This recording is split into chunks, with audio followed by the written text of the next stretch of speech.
Looking for the best Sencor blenders? In this video we look at some of the top 3 Sencor blenders on the market. Before we get started with our video, we have included links in the description for each product mentioned, so make sure you check out, to see which is in your budget range. At number 3.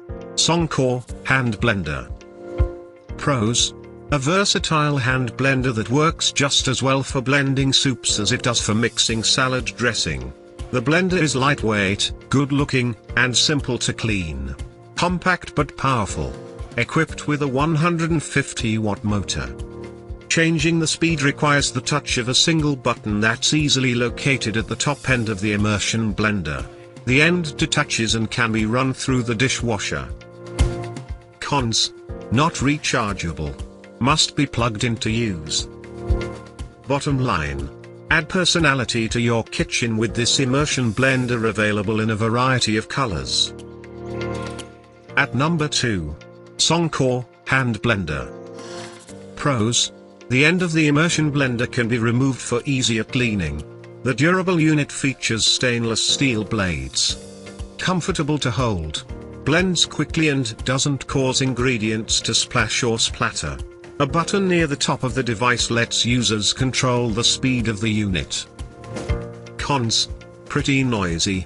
Not intended for long blending jobs. Bottom line: an affordable hand blender that's both powerful and easy to clean. At number 1. Sencor Blender Kit. Pros: features a 350 watts motor. Durable stainless steel attachments.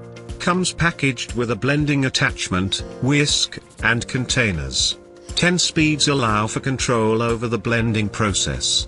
Users appreciated that the attachments took no time at all to swap out. Motor works pretty quietly and users were pleased with the efficiency of the immersion blender's performance. Cons: motor end is a little heavy. Bottom line: an immersion blender kit that comes with various accessories for all your blending needs. To buy or check price, click link in description. Please like and subscribe our channel for more products reviews.